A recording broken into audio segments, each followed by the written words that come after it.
You arrive just after sunset. The heat of the Egyptian day is fading, finally, and Alexandria exhales a long, tired breath. The air is thick with the scent of salt water and dust, laced with the sweet, overripe temps of dates crushed beneath chariot wheels.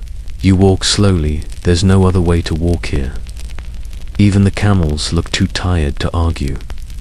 The city glows, not brightly, not with fire, not yet.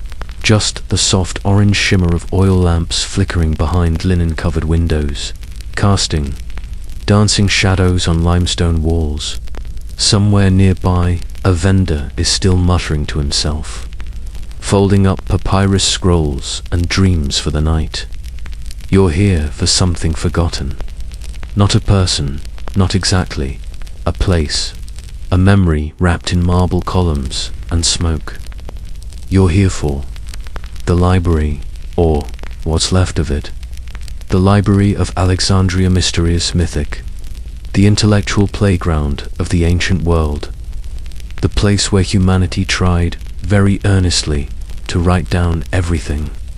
And then, just as earnestly, misplaced it. Don't worry, you probably won't make it through this day. That's the idea, so make yourself comfortable. Stretch your toes. Unclench your jaw. Let your shoulders drop back down where they belong. If you're new here, consider subscribing. Not just because it helps us, but because there's always another odd little story waiting in the wings. Like this one. And tell us in the comments where you're listening from, and what time the night found you. Now, ... Let's ease into tonight's journey. Back to the dust, the sea, the scrolls. Back to Alexandria. Again, you walk beneath columns that scrape the sky. Marble, ivory, not quite white, not anymore. Alexandria doesn't stay clean. The desert has opinions about that. Your sandals scuff along warm stone still, holding on to the day's heat like a stubborn oven. You hear voices behind curtains, the soft clink of amphorae being sealed for the night. And somewhere, a reed flute playing a song that's older than most gods. The library looms ahead. It doesn't look like a place that could burn down. Not twice, not 3 times, depending on who you ask. It looks solid, permanent, like a temple to knowledge. Or at least a very well-funded daydream. You're not here for books, exactly. You're here for the air between them. That quiet space between parchment and ink, where the world pretended, for a moment, that it could understand itself. Inside, the light changes. No torches, here too dangerous. Scrolls and open flames do not get along, so it's gentle lamplight. Only golden, dusty. You blink and everything moves a little slower. A scribe nods as you pass. He's copying a text on wind patterns near the Aegean. He hasn't blinked in 3 hours, and may, in fact, be a statue. You wander past rows of stacked scrolls, bundled by subject: astronomy, botany, philosophy, theatre, laws, riddles, snakebite, remedies, and something labelled in Greek that translates loosely to unsolvable nonsense. You pause at that one. A soft breeze moves through the open windows. The sea is just beyond, humming to itself. This is the Library of Alexandria. Maybe, or maybe it's the daughter library, or the Serapeum, or a figment. Historians still debate whether the actual library was destroyed in one great fire, or death by 1,000 very clumsy accidents. But here, for now, it stands, a monument to memory, a fire hazard in waiting, and you tiny speck of a visitor are standing in its heart. You reach out, trail your fingers along a scroll. The papyrus is smoother than expected, fragile, important, probably older than your entire country. A sudden laugh breaks the silence. somewhere deep within the stacks. Then a hush, and then nothing. You keep walking. Outside, Alexandria mutters in its sleep. This city never really rests. Traders arrive at midnight. Lovers argue in doorways. Cats patrol rooftops like sarcastic little gods. And back in the library, someone is arguing about Aristotle loudly. That single quotes a Climacus, a poet, a scholar, and a man deeply convinced that you should never, ever write more than one book. He called Homer excessive. He's currently in a heated scroll fight with Eratosthenes, who you may remember as the guy who measured the earth with a stick and a good guess. This is what the library is really for, not just preserving knowledge, but picking fights about it. Civilized, well-documented, slightly wine-fueled academic brawls. Tonight's dispute, whether books should rhyme, you settle into a stone bench. It's not comfortable, nothing here is, but it holds you. The lamplight flickers. Somewhere, a scroll drops. A mouse squeaks. And outside, a spark tinny accidental flies from a brazier near the steps. But that's not tonight's fire. That one will come later, tonight. Everything holds. You close your eyes, and the library breathes. Morning arrives, but slowly you hear it before you see it, the gulls crying above the harbor, the rolling sound of carts rattling down uneven roads, the sharp whistle of a fisherman who definitely didn't catch anything impressive, but will absolutely pretend he did. Inside the library, the scrolls have not moved, but the people have. You walk through the main reading room. A few young students lie slumped over low desks, faces stuck to parchment, dreams probably full of Plato. A sleepy librarian is dusting the shelves with a peacock feather and zero urgency. The center of it all, one man clears his throat with enough drama to wake the gods. This, regrettably, is Theon. Astronomer, mathematician, proud father of Hypatia, who will one day become a legend herself. But for now, she's a teenager, arguing about gravity with a clay model of the moon. Theon is trying to explain a theory about planetary motion using 2 oranges, a marble, and someone's stolen wine cup. It's not going well. You sit, politely feigning interest. The room smells like dried herbs and brain sweat. Every few minutes someone sighs deeply, the universal sound of academic despair. And outside, just faintly, you hear the marching rhythm of boots on stone. Rome has arrived. Well, technically, it arrived a while ago. But now it's making itself known. More soldiers, more taxes, more statues of people with suspiciously similar noses. Julius Caesar himself is here, or rather was. Once. The library, during his stay, had the misfortune of being located near a bunch of strategically flammable warships. One skirmish, one order, one gust of wind, and part of the library went up. Maybe some say the flames only reached the docks. Others say Caesar panicked and accidentally torched 40,000 scrolls. It's all a bit smoky. Historians still debate the details, but what's certain is this: knowledge is fragile, books are flammable, and emperors rarely read the fine print. You wander to a side room, fewer people here, older scrolls, dustier air, a little quieter. Someone has drawn a cat on the wall in charcoal. Beneath it, a quote: "Do not lend books. No one returns them." A timeless truth in a corner. A scholar is quietly reciting something about tides. His voice is low, melodic, a sleepy chant for sailors who may never return. You sit. The stone is still cold from the night. Your eyes follow a crack in the ceiling. that curves like a map. You imagine it leads to India, or maybe to your bed. It's hard to tell. Theon has stopped talking. Thank the gods. Hypatia has won the orange argument. She is triumphant and already halfway through writing a treatise about it. Outside, the soldiers are louder now, but here, inside these walls, everything still holds. For now, you yawn, and the library breathes, still full, still burning, in its own slow way. You wake to the sound of rain. Or maybe it's not rain. Maybe it's the rhythmic sweep of palm leaves in the wind, brushing across stone courtyards like someone quietly tidying up history. Either way, it's gentle, a welcome change. Alexandria rarely sees real rain, but sometimes the sky tries. You hear droplets strike clay tiles with the soft irregularity of thought. One here, one there, a pause, then another.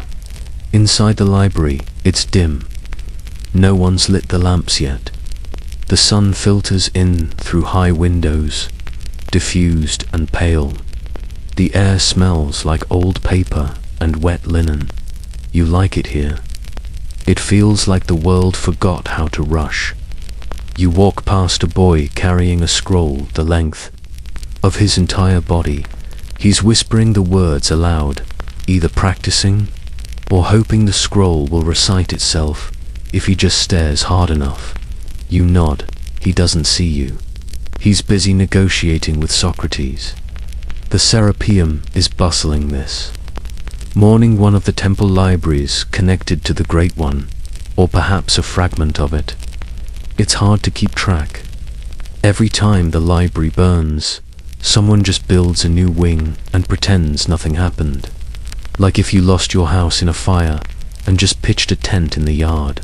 Still, it's grand, ornate. Columns wrapped with painted vines, rooms perfumed with frankincense. Priests and philosophers argue over tea.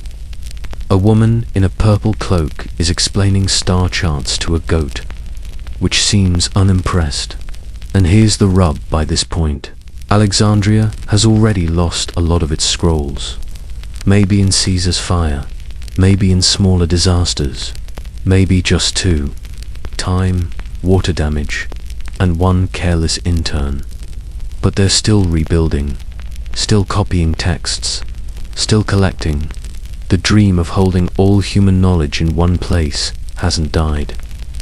Just developed a cough. In the center of the Serapeum, there's a strange little room, vaulted ceiling, no windows, just a series of cubbyholes, each cradling a different scroll. Some are blank, some are locked. One is missing. A whisper spreads. Across the courtyard, something was stolen last night. Something important. But no one knows what. Which is, of course, the most Library of Alexandria thing possible. Losing track of a priceless document because someone filed it under miscellaneous. You sit near the fountain. A thin stream of water arcs lazily through the air and lands with a drip into a cracked basin. Someone has dropped olives into it, accidentally. You hope the wind brings the scent of burning cedar. Somewhere nearby, a ritual is happening. Prayers for wisdom, or rain. Or maybe just a day without bureaucratic disasters. Because here's the thing. The library didn't just lose books to war. It also lost them to politics. Religious tensions rise. Pagan rituals clash with Christian doctrine. The city begins to fracture. And when cities fracture, they don't just lose knowledge. They lose curiosity. They stop listening. You run your hand along the fountain's edge. It's chipped, uneven. Someone carved a name here centuries ago. You can't read it. It's not for you, but it stays. Like so many things in Alexandria half remembered, waiting in the dark. And the library breathes, still, here. still fragile. The sun is unforgiving this afternoon. It hangs in the sky like a punishment, baking the rooftops, bleaching the linen shades that flap above alleyways, and turning every step into a slow, deliberate negotiation with heat. You duck into shadow. Even the cats have gone quiet, stretched thin along the stone walls, eyeing passers-by with the scorn only felines and failed scholars can truly master. The library, or what's left of it, feels cooler, but not much. The scrolls seem to sweat. You imagine their ink blurring, ideas melting into one another, philosophy oozing into geometry. A very unfortunate Venn diagram. You follow the scent of jasmine and old leather to a reading room half filled with scrolls, half filled with despair. A student is muttering at himself in Latin. Veni, vidi. What the hell is this? He's studying Roman philosophy. Poor thing. You sit near a window. The breeze smells faintly of cinnamon and seaweed. Someone's cooking something ambitious, probably burning it. Hopefully not the library. Again, and now, history gives us another guest star. Emperor Aurelian. He's not known for his literary taste. He's known for his sword. And during a campaign to recapture Alexandria from Queen Zenobia, Palmyrene forces, his troops according to some may have burned parts of the city, possibly the library, possibly just the neighborhood next to it. Details are vague. Fire has a way of blurring outlines. Historians still debate whether this was the final blow to the Great Library, or just another in a long series of bureaucratic oops moments. You hear a bird call from the rafters. Not a songbird, a crow watching you, judging. You wave politely down the hall. Hypatia walks by. Yes, still here, older now, wiser, renowned, a mathematician, philosopher, teacher, and a woman, which, in this particular century, is roughly equivalent to juggling flaming swords while blindfolded. She's the heart of the last great school of Alexandria. Her lectures fill the streets. Her words echo through marble courtyards. People travel months to hear her speak about the movement of celestial spheres and the Messiah. Orbits of human belief. She is clarity in a city losing focus. But not everyone appreciates clarity. You watch her vanish around a column, trailing chalk dust and ideas. Her sandals slap the stone in a rhythm you wish you could remember. Back in the reading room, the student has given up. He's napping on his scroll. The wind shifts, and somewhere deep beneath the city, beneath the columns and the legends and the dust, something shifts. To dot an ember, waiting, the library breathes. Quieter, now, but not yet gone. Twilight again, the kind of deep, bruised purple sky that makes marble statues look like they're thinking about something. Maybe regret, maybe dinner. You sit on the temple steps. The serapeum glows behind you, soft lamplight flickering through. The colonnades, the columns are older than most countries. Carved, fluted, patient. They're watching the city crumble and wondering, quietly, how long before it's their turn. The streets below are tense. Alexandria is not at peace. The city has grown tired of itself. Too many gods, too many books, too many empires, too many opinions. Religion has boiled the air into something sharp. The Christians are rising. The pagans are holding ground. Everyone's quoting scripture with increasingly aggressive tone. It's no longer about understanding the world. It's about claiming it, naming it, owning the sentence, deleting everyone else's paragraph. Inside, Hypatia continues, teaching yes, still. She refuses to leave, refuses to flee. Her school has become one of the last beacons of ancient knowledge. Neoplatonism, astronomy, mathematics, quiet, logical things in an increasingly illogical world.